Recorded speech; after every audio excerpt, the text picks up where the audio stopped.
We've been busy, of course, watching England doing incredibly. 3 wins from 3 now so far. How much are you both, I guess, enjoying the Six Nations campaign so far? Oh, it's amazing. It's my favourite time of the year, whether we're playing in it, watching it.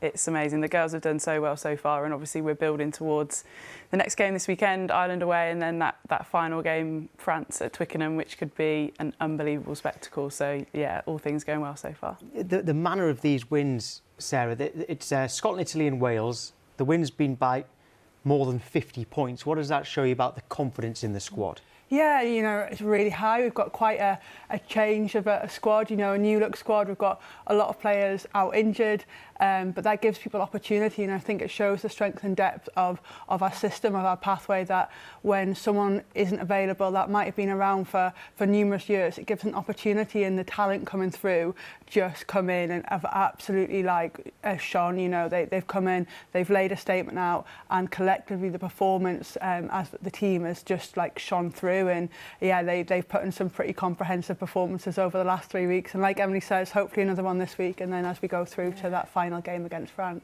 And you want to be involved in absolutely every minute of it, but you're currently out injured. Is it games like this next one, particularly against Ireland, that you're desperately trying to be involved in and strive to return for? How do you manage to sort of push it?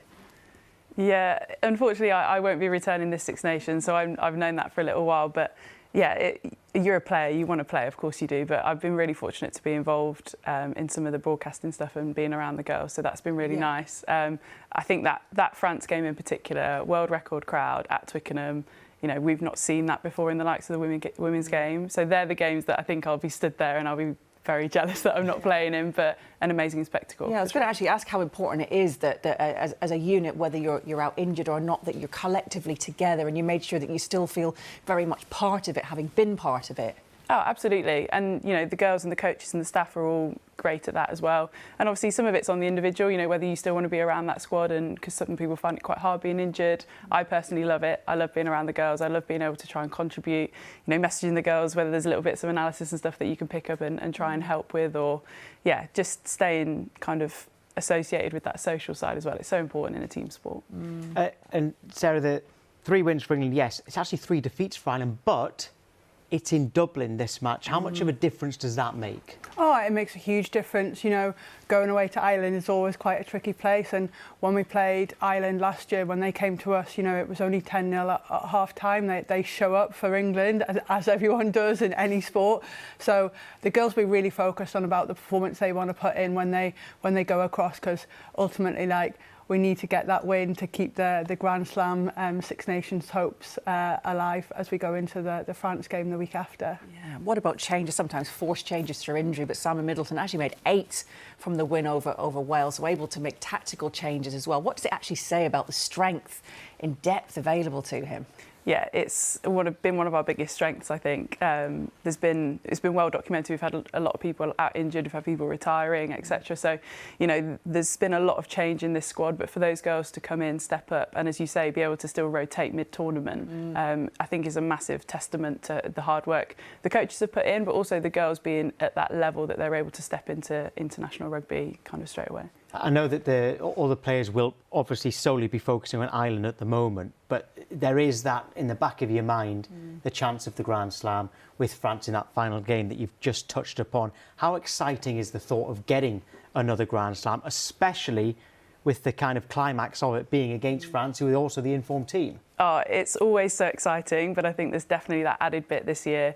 The potential to set a world record crowd in your home stadium in the first standalone fixture there, I think is, well, we've never seen it before. So I think that opportunity, yes, the girls will say we're not getting ahead of ourselves. We've got this weekend in Ireland to focus on first. But I think that is a huge opportunity. Tickets are still on sale. Keep rising those numbers. 50,000 sold so far. Sugar Babes are playing at half-time. So there's so many things to get involved with at Twickenham on that day. So, yeah, there's so many reasons to get down there and have a great time. They're there for the players, not the sugar. Just an added extra. Just a bonus, all right. That's true. I mean, we've got England and France. The the two teams who are both professional.